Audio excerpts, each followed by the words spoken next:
Hey, so this is my first YouTube video. Um, I am a little nervous.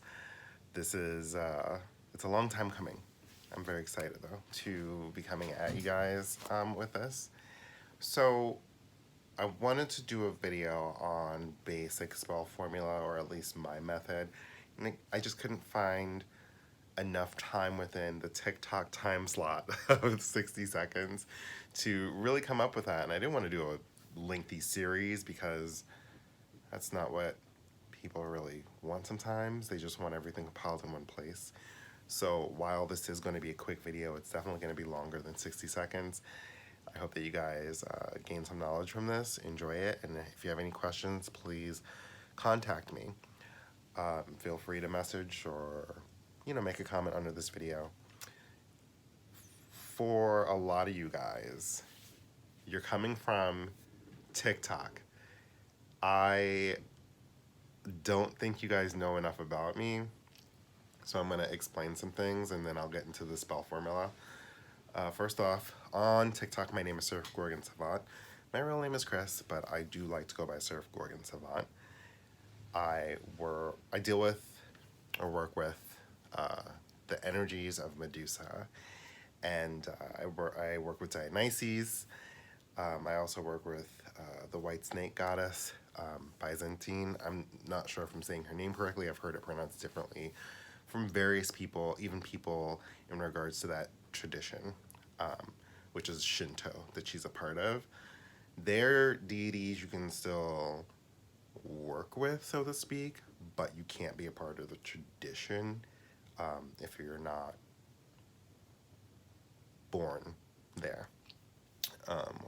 have that ethnic background, so to speak. So those are the deities I work with. I consider myself, we don't need labels, we're all just witches, but I consider myself a gray witch. I've been practicing since I was like 16, 17 years old, probably younger than that in terms of my interest. On and off between the ages of 18 to like 25, 26, and then more constantly practicing. I'm currently 37. 36. I just aged myself a year. Oh my goodness. And I can't edit this, so I'm not going to take that. There's no way for me to take it out of this video. It's just there. Anyway. So those are some things about me in regards to like my practice. I consider myself just pagan, not really Wiccan. I started off with a lot of Wiccan books. Like I had To Write a Silver Broomstick, I've had Scott Cunningham books and I've had Buckland's books. To Write a Silver Broomstick is Silver Raven Wolf. But I don't really practice the tenets of the Wiccan traditions, the Wiccan faith completely. It's not something that I really fully believe in terms of just some of the restrictions. So I don't consider myself Wiccan. I don't consider myself a light worker. I'm not sitting here saying I'm going to run to the left-hand path, which if you guys don't know what that is, I will be more than happy to make a video on what I know about the left-hand path. You might want to contact other people on TikTok about that, like Devil's Advocate, or Burrito Rose, or I think Cyrus is another one. There's a lot of people on TikTok who do left-hand path stuff. But I'm more, again, just like in the middle, so I consider myself a Grey Witch. Yeah, let's get into spell formula, because we're already 4 minutes into this video. So, the way that I formulate my spells, it's a really, like, sporadic way, and I'm a sporadic person. I don't even have notes written down for this video, because I'm just gonna wing this. I already have the information and knowledge in my head. Just need to give it to you. So, the way that I do my spells. First off, I have to figure out why. It could be protection, it could be love, like self-love, or, abundance, prosperity, health, intuition. Any kind of spell that I want to do, I have to first come to that conclusion, like, all right, this is the spell I want to cast. Now, I've seen a lot of people state things like don't cast spells for everything. Magic is not always the answer. But if you're somebody that's practicing and you want to know how to cast these spells, you want to know what to do, you have to do it to know. You can't just read up on it, because even after reading up on things, it's about what makes you feel more natural, what makes you feel more like connected to what you're doing. So you have to do sometimes in order to understand and connect those dots. For me, if you're just trying to connect those dots, those are good places to start, like self-love and protection. You can never like have too much protection, so to speak. And cleansing stuff, like cleansing magic or purifying, because you don't always need to cleanse. Purifying is a different story. You can purify, and you know, but these are things that you can always sort of do. Not necessarily cleansing, but you can always do and always learn more from, and what works for you, like find that stuff out. So I would acknowledge whatever it was that I wanted to do. Now let's say I want to do protection. All right, now I know I want to do protection. What's next?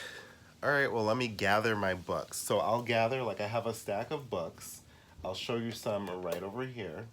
So I have this is my book of shadows. I'm not opening this, but this is my main book of shadows. I have like others, like I have a smaller one that I use for my travel altar. But this is my main book of shadows. So I'll grab that. I'll grab my little book of shadows that's mainly like for sigils and stuff. I'll grab my books. So I have some books here. I have the Encyclopedia of Magical Herbs. I have Living Wicca. I have Natural Magic, the Essential Witch's Grimoire. The Essential Witch's Grimoire is Sally Dubois. This is a really good book. This is Scott Cunningham in terms of Encyclopedia of Magical Herbs. This book is like, it's probably all you need if you ever just want to buy one herb book. There are many out there, but a lot of times if you find a really good one, you don't need to pick up another. This is one of those books. You don't need another book if you pick this up. And then Living Wicca is more about, this is also by Scott Cunningham, and this is more about like the way to do things. Like this is more about, if you're a solitary practitioner, this is really good. Even if you're not Wiccan, because it explains a structure that is really easy to just shift into any kind of practice that you want to do. It's almost the same as like Buckland's Complete Book of Witchcraft, which a lot of people find as a staple for their magic, where they started in their practice, even if it's not something that, you know, they don't necessarily do in terms of them being Wiccan. If they're not Wiccan, it still applies. There's still things in there that they can use, a lot of things. So I'd grab those books and I'd start looking through those books and pulling out components. So what I mean is components being the things that I'm going to use, the tools I'm going to use within my spell. So let's say protection. Okay, well, I know lavender is used for protection, so I'll write down lavender on a list. I'll start a list. It's like a grocery list. So I'll have my piece of paper, my pen, write down lavender. I'll write down seashells maybe. I'll write down chamomile maybe. You know, and I'll write these things down, and as I'm writing them down, I'll start thinking about how I want to use them. The more I add to this list. Now, I might just write chamomile and honey, and then realize, you know what, I could just make tea. And as I stir the, tea, stir in my intentions, I can just do that maybe today, maybe tomorrow, maybe today and tomorrow, the whole week, whatever. And that will be my spell as I have this tea. Whenever I have it during the day, whether it's the morning, the afternoon, at night, I will stir in my intentions and manifest that as I'm, So as I'm writing my grocery list, I'm figuring these things out. I'm connecting these dots. And my spell will form. Now, oftentimes, for me, it's more about, it's a whole process. It's a whole thing. So I'll get my components. I'll write down the stuff on my list. I'll gather all the stuff together. These are also things that I have to make sure that I have. I don't just look at something in a book and oh, well, mugwort sounds cool. I don't use mugwort for anything. I will look at the components that I have, like basil. Basil is really good for protection. So I might decide, well, let me grab basil, let me grab chamomile. I have two components. What do I want to do with these two components? Maybe I'll use them with a candle. Do I have lavender oil? I do. I have lavender essential oil. I'll grab a white candle maybe, or a black candle, which is even better.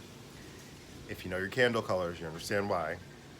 I'll grab one of those, and then I will get my components together, put them to the side. Now I have all of that. Do I want to add in anything else? I'm a sigil person, so I love using sigils for things like wards, especially because it's so easy to understand when they fall that something has happened.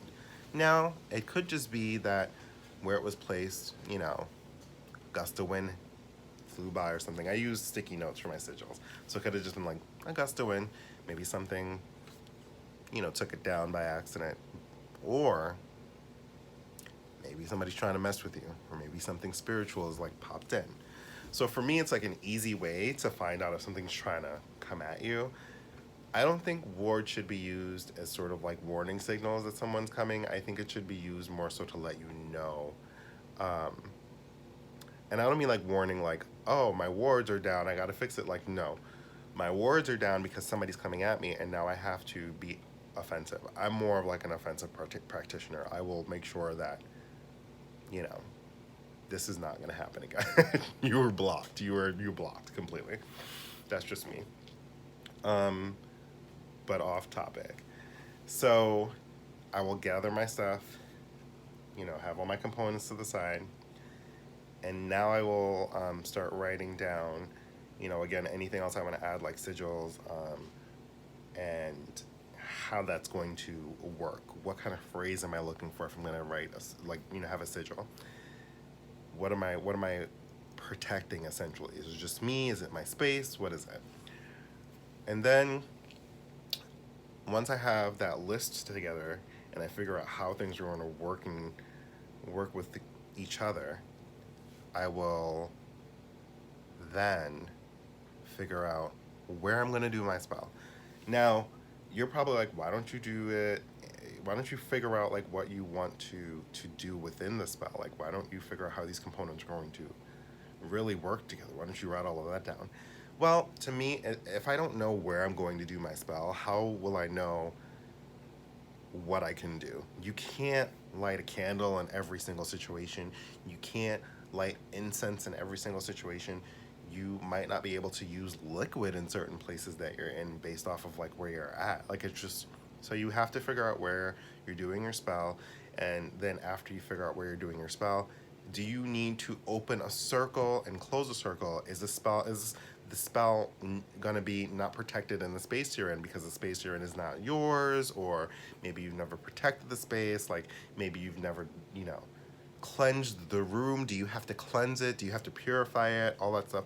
So you take all that into account when you're doing your spell work because that's important. Once you figure all of that out and you have all the logistics of your space, because that's what that really is, just logistics of your space figured out, then we start writing down what we're going to do. For me, if it's a new space I've never been in and it's my space, so let's say I move into a new place and my name's on the lease, it's my space, I will purify the space. I like to cleanse only if I feel like there's some negative juju going on in the space, like a lot heavy. I've never been there, I just moved in, I will, cleanse it. But if not, then I will just purify the space. So I'll purify the space. I'll say a couple of words like, banish this negative energy, or I purify this negative energy, bring in positivity. I'll repeat this over and over as I circle the incense or whatever I'm using to cleanse the space in the space. I'll do it in all four corners, and then I'll go around the room counterclockwise. And then, because I'm trying to get rid of whatever it is, and then I will to purify and bring in better energy, I will light either like another incense stick, or I will have a bowl of water.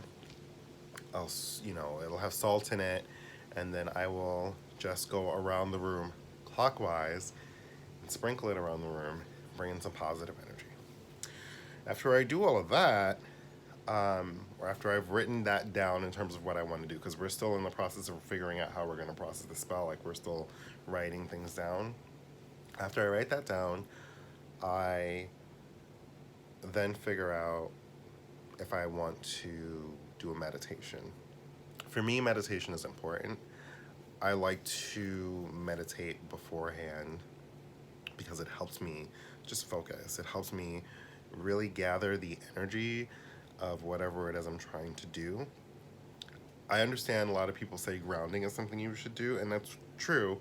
You should ground, but for me, what works for me is meditating. So I will meditate, and I will write down however long I need to. Like, let's say I'm closed. I'm punched for time. I can only meditate for a limited amount of time. Well, there are 5 to 10 minute meditation videos on YouTube. I might actually use one of those. I might have something going on in the background just to help mellow me out. Oftentimes I'll have like magic themed music. There are dark magic, lo-fi stations, dark magic, alchemy, like things like that on YouTube, where you can just click this video and all of a sudden like 38 minutes of like a cool sound that'll just help to mellow you out. And that's what I like to do when I'm meditating. It helps to bring me into the part where I'm like, if I have to do this spell, it brings me back to this point. It brings me back to the spell. It brings me back to this ritual. It brings me back to whatever it is I'm doing. So I will do that. I'll have that written down if I want to do that. After I do that, then that's when I have the aspect of like, what am I prepping first? So typically for me, I would prep the sigil first, because the sigil takes a little bit of time to do. You write out your phrase, you start getting rid of your letters, you start, figuring out if you want to go the whole letter to number route, or just figuring out after which letters are not being used, the structure of the letters, if that's what you're going to use, which I normally do. Write your sigil out, and then you figure out how you're going to use it. So if I'm doing, let's say, something with a candle, I might just put the sigil under the candle, and that's it. I might put the sigil on the bay leaf if I use a bay leaf, which I use a lot of bay leaves for my spells. I love bay leaves. I love that they fuel with intention. They work really well with magic, and they just work really well with me. So I might write it on one side of the bay leaf while I write like whatever it is I'm looking for on the other with my intentions. I might just write down a word, a sentence, a phrase. I'll have that also done. And as I'm doing all this stuff, like once I'm done with my sigil, I will put my hand over my sigil. I'll think on, whatever it is I'm trying to manifest, and I will ask it, to help me manifest the spell. I'll bring the sigil itself to life, and that way whenever I write the sigil out, I no longer have to do that each time. It in itself being drawn is the creation and manifestation of this energy that I'm trying to fuel into my spell. So I'll do that with the sigil. Put the sigil to the side. Now comes the part with the candle. So I will put my hands over the candle, and I will let it know what I'm using it for, ask it for its assistance in the spell, activate the energies in it, give it some of my energy. I have my eyes closed as I'm holding my hands over this and doing it, and I'm just saying all the stuff in my head. Some people say it aloud. You could do either. Once I'm done, I put the candle down. I will take the oil. I will put the oil over the candle. Now, this is the part that a lot of people, they'll do everything individually. When it comes to this part, sometimes I don't. I'll just put everything on the candle and then ask each item for its assistance and activate each item. That's the oil, that's the basil, that's the chamomile on the candle. Because it's easier sometimes to do that than to do each item, but sometimes you want to do each item. It's whatever feels comfortable to you. So I'll do that with the candle. I will dress it, put the basil on, put and it's dry basil, and then put the chamomile on, dried chamomile, and activate it. Set that aside somewhere safe, and then if there's anything else that I want to use for the spell, um, I will do the same with those items. Once I'm done with all of that, I'll take the items that I have, like my candle, my sigil, place the sigil under the candle. If I have the sigil on the bay leaf, I have the bay leaf next to me. I'll have like a little censer that I normally burn my bay leaves in. And I will light the candle, ask it for its assistance again, activate the spell. I will fuel more of my energy into it unless I, am asking for a power in the universe that I work with or deal with for assistance, like Medusa or Dionysus or Byzantine or even my ancestors, because I also work with my ancestors. And I'll ask them for their guidance or their assistance in the spell. Light the candle. I'll meditate on the flame for about like a couple of minutes, maybe like 5 minutes, maybe 10. It depends on the size of the candle, the intent that I'm fueling into the spell. Like there's a lot of things, but I'll meditate again. Afterwards, I will do my bay leaf burning. I will say a couple of words, to the bay leaf. I'll thank it. I will burn the bay leaf, igniting the intentions of my spell, and then put the bay leaf in the center. Now, at this point, I could be done with the spell. I could wait longer. I could meditate more. I like to do a tarot reading.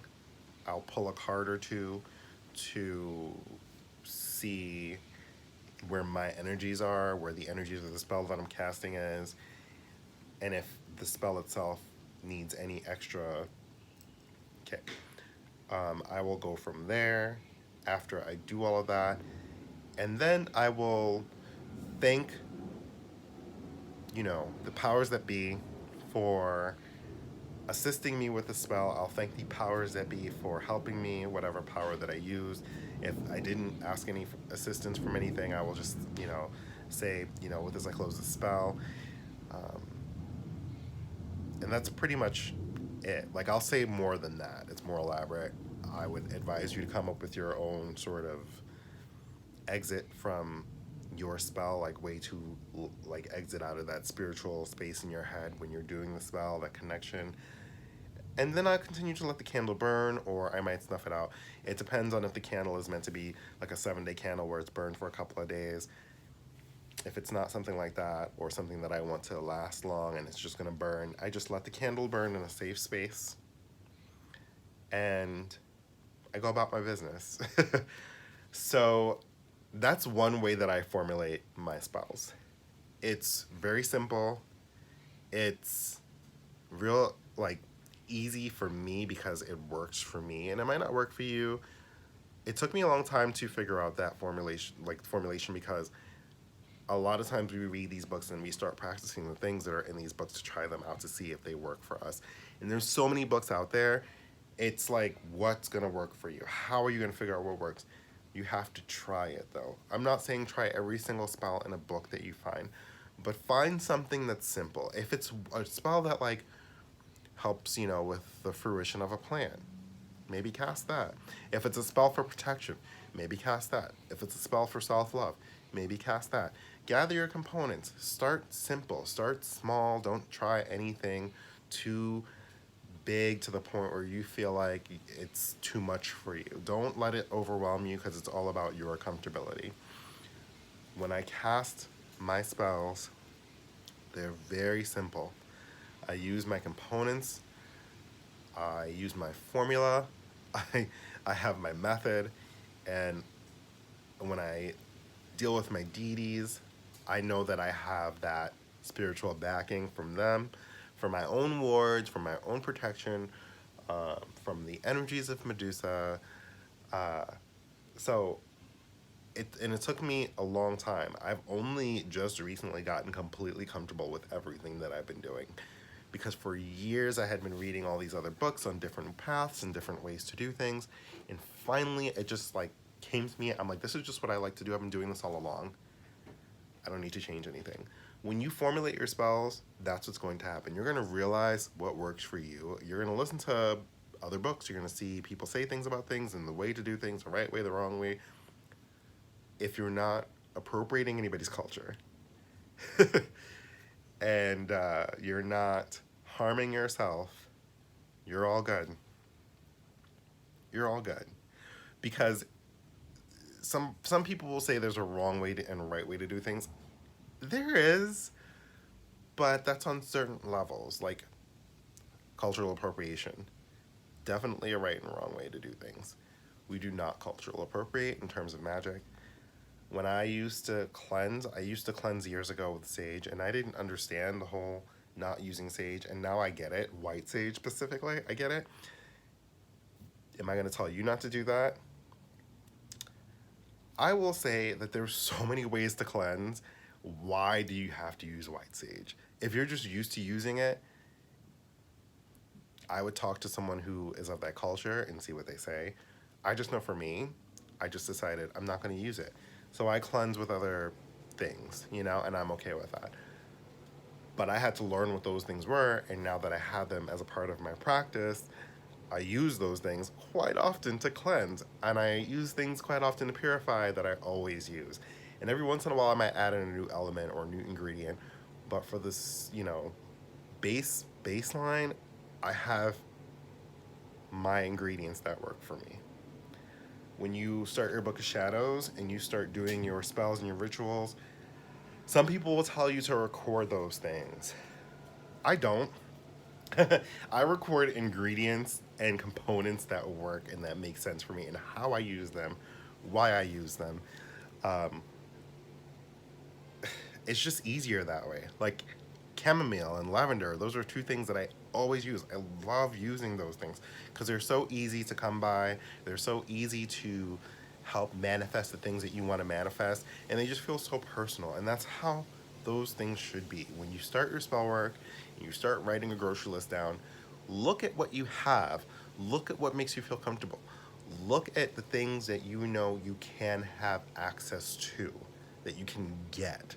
And if it's something that you want to buy, make sure it's not something that's like so out there and elaborate that like, or it's so expensive that you're gonna feel intimidated because maybe you don't have the money or you don't have the means to get what you're trying to get right now, but you want to cast the spell right now.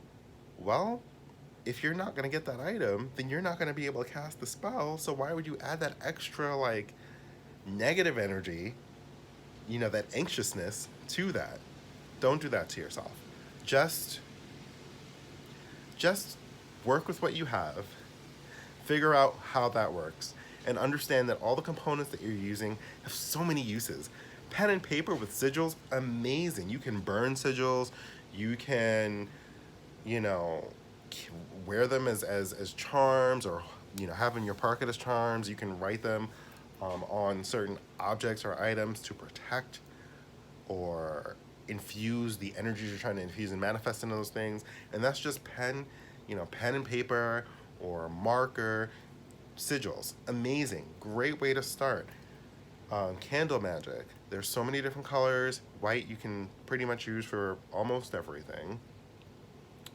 Not everything though, but almost everything. But candle magic, very simple. Do you have to dress a candle? No, you don't always have to dress a candle. Do you have to use herbs or anything on the candle? No, you don't always have to do that. Is it going to help with your spell? That's really up to you, however comfortable it makes you feel. So go with that. This video is going on long enough. I hope that I gave you guys some knowledge in this. Please comment, like, respond, share this video, and boost it if you feel like you gained some knowledge. And if you'd like me to cover anything else, please let me know. And I know that I'm very scatterbrained and I'm coming across very like all over the place right now. Again, I did not have a list of things written down, but I felt like I wanted to make this video and not do it in like, what is it? We're at 29 minutes already into this video. You know how many parts I would have had to do on TikTok to get this across? So I'm glad that I made it. I hope that you guys gained some knowledge and look forward to more. Talk to you guys soon. May whatever powers you believe in keep you happy, healthy, and safe. Bye.